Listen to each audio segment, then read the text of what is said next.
Mercodia as a company has been in the bioanalytical field for almost 30 years now, both as a kit manufacturer but also as a service provider. And during this time, we have come across all kinds of different projects, from exploratory research to clinical trials and diagnostic routine practices. And today, we would like to share some of that knowledge and experience with you. Okay, so with me today, I have not only one, but two experts. First of all, Hanna Ritzén, Managing Director R&D, who has an expertise in the immunoassay technologies, developing and manufacturing LBAs. She has a strong interest in measurement quality and involved in several international assay harmonization projects. And also Annika Karlsson, Service Manager. She has an expertise in immunoassay development and validation in regulatory as well as research studies. She's driven by dual interest in scientific and regulated perspectives in biomarker and PK studies. And for those of you just joining us, most welcome. And without further ado, I will hand over to Hanna and Annika.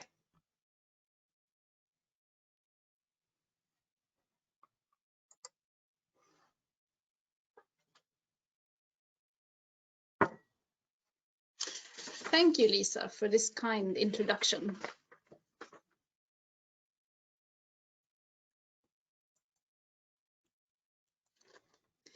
Context of use for biomarker and PK measurements are not just aspects for the validation, but also considerations during method development, choosing a commercial assay, sample analysis, and assay maintenance, also known as lifecycle management.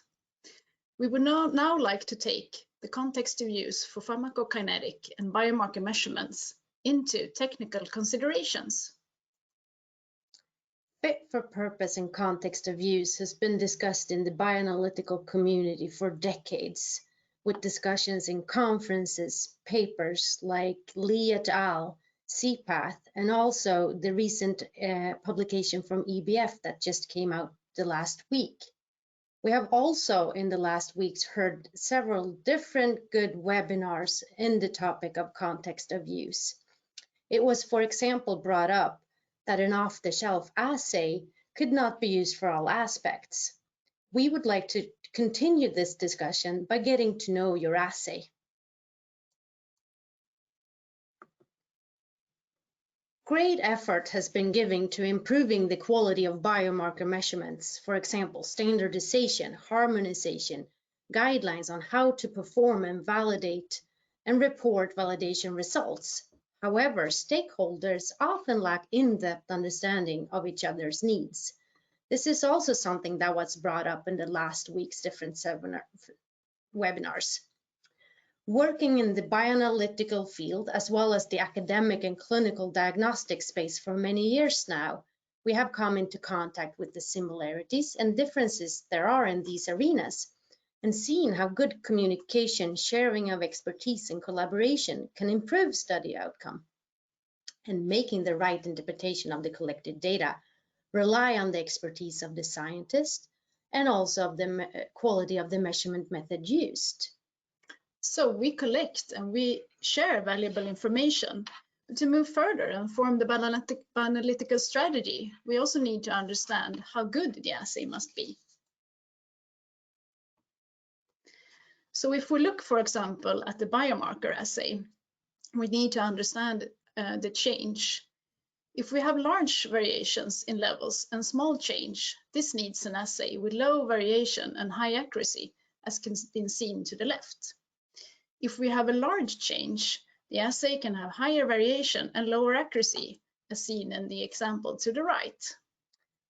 With that said, the decisions are based on the comparison of the analytical error with the method and the analytical error of the method and the medical allowable error for the analyte being evaluated. And to illustrate this further when it comes to analytical errors, we can look at this cartoon to the left. Figure A can represent a measurement of an analyte where we see a confidence interval from the expected value. Depending on what data we look at, it could be either within or between assay variability. And with this figure, we will then get a low CV. The figure B, on the other hand, with a broader confidence interval, will have a higher CV within or between runs. The C figure, it could represent results from two different methods, and we get the same value or same result independently of which method we choose. It could also represent two different kit lots from the same method. D, on the other hand, we get significant differences between the two methods that we use or the two lots we are using. And within and between run repeatability and reproducibility could be monitored by choosing the critical reagent, optimize the assay, and we can then get a more or less robust assay. And depending on the context of use, we need to monitor the assay performance more or less closely. And this is something that we can do with lifecycle management. We characterize the critical reagent and tailor our needs according to context of use in the design and development. We move into production quality control, maintain stability of the reagents throughout the lifetime of the project or the study. We also need to monitor performance with corrective and preventive action, and for an IVD assay, post-market surveillance program. Within the community, there is a lot of discussion about fit-for-purpose assay development and validation. When and where should we put our focus and efforts? To address this, we propose using a risk-based approach and start to brainstorm about what is known and what is needed. At Mercodia, we use risk assessment that is described in the ISO 14971 standard. A fishbone approach can be used to brainstorm, and risks can be summarized in a risk assessment table. And risk assessment or risk management, there we can focus on the most critical and reduce as far as possible, or as the study needs, as low as reasonable possible. And we can then redesign, protect, and inform about any potential risks or potential hazards. And again, depending on the context of use, we then reduce as low as we need. And I should say, information is not seen as a risk mitigation. We want to start with what's most severe, accept the consequences depending on the context of use, and work our way forward in a systematic way. We cannot know everything from the get-go, but we use risk assessment to feed in our knowledge during method development, validation, and sample analysis. An example could be that we have a potential cause of that the analyte in our calibrators degrades at room temperature. And with that said, the analyte in the samples could also degrade in room temperature. We will then get a false sample concentration. We can redesign by buffer optimization to protect from any degradation and stabilize our analyte, and by then mitigate our risks. But again, depending on the context of use, we might not want to put all that emphasis in assay development. We cannot put all the money and time into the work. We can also know that, okay, we have a risk and potential cost of degradation, but for this part of the project, we choose to work on ice and to then make sure that we don't have any degradation. We will not mitigate the root cause, but we will protect from the root cause happening. Another example would be interferences from the sample matrix. To redesign and mitigate the risks from not having any interference would be to choose another critical reagent to optimize our assay with different buffers. but sometimes it's not possible. Then we could include an MRD instead, inhibit from any interferences. We will then protect. So we would now like to move over to 3 different case studies. In this first case study, we were looking at an exploratory study to assess the effects of a substance X and the active comparator, the drug liraglutide. What's needed can be very different depending on the study. What was known was that this was an exploratory endpoint. Specificity were of importance because there's a presence of endogenous protein, GLP-1, with high homology to the drug. Samples were from a limited number of time points.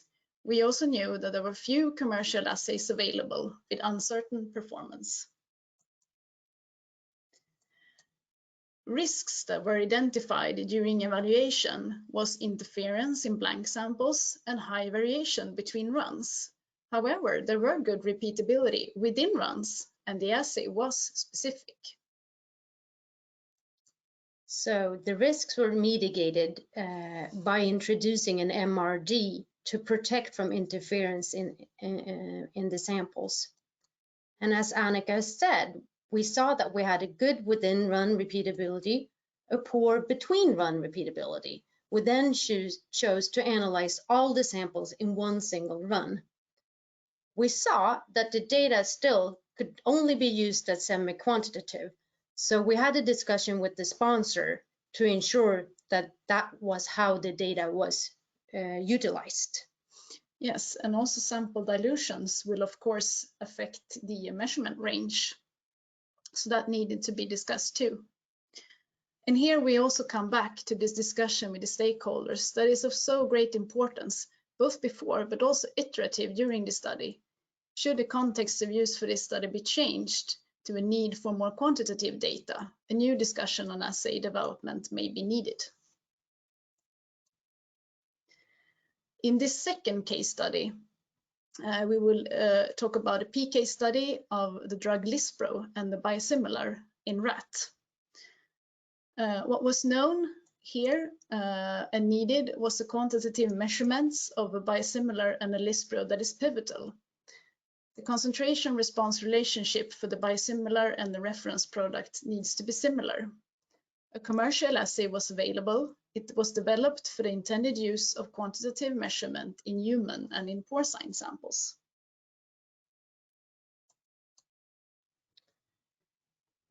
So here we really needed a stringent measurement quality to be able to compare the biosimilar and its reference products. And both analytes need to have a low variability within and between runs, and the analytes need to have similar performance characteristics. So risks that were identified were, will the rat matrix cause any selectivity issues? Will the reference product and the biosimilar behave differently in the assay? And can we measure the high levels of Lispro expected?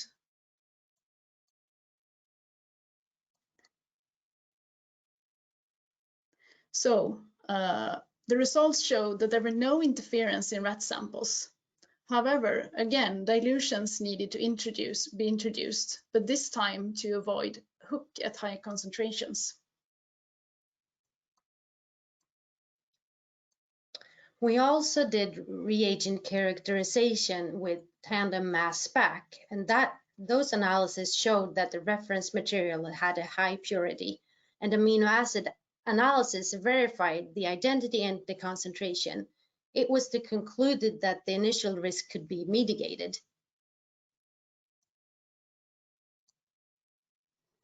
So we would now like to move over to the third and last case study and show an example of a measurement of a biomarker. In this study of glucagon in relation to beta cell function, there were different patients groups included, and samples for the biomarker analysis will be drawn at different experimental settings. What was known were that there were several homologous proteins present in the circulation. The number of samples is high. The analysis were persist for a long period of time, and the blood draw is done at different sites. So here it's important to think about the error budgeting, since we have so many causes of variability. We have a risk of errors both before and during sample analysis. The study will cover many runs over a long period of time, which will include many technicians and even kit lots. A heterogeneous study population with various homologous proteins in the circulation warrants an assay with high specificity. And once again, we had this crucial discussion between the stakeholders regarding the expected concentration in the patient groups. So this slide illustrates the many homologous proteins that may be present in the circulation of the subjects. Careful selection of antibodies with known epitopes and performance characteristics is needed. BioCore results show the strong interaction between one of the antibodies and glucagon.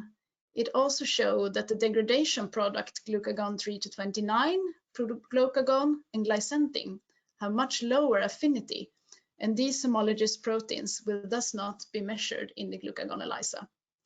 Another antibody that is used in the sandwich eliminates the risk for cross-reactivity to oxyntomodulin. Further reagent characterization, in contrast with PK assay, where we work with well-defined source when using our drug as calibrated material, for biomarkers, it's beneficial to have traceability to an international reference preparation if available, especially in this study where the relative accuracy is important to discriminate between the different treatment groups.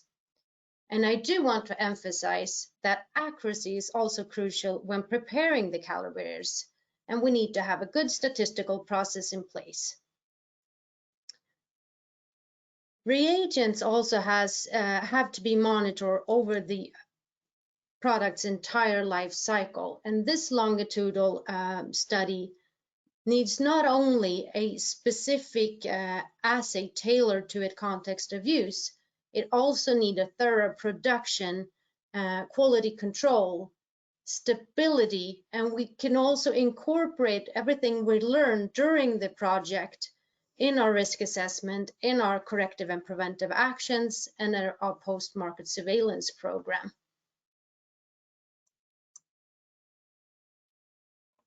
So to summarize, we need to define the study needs. Context of use has to be discussed and established, and also discussed again if changed during the study. We want to engage with the stakeholders, initiate an early risk assessment to ensure assay performance, and tailor a longitudinal bioanalytical strategy.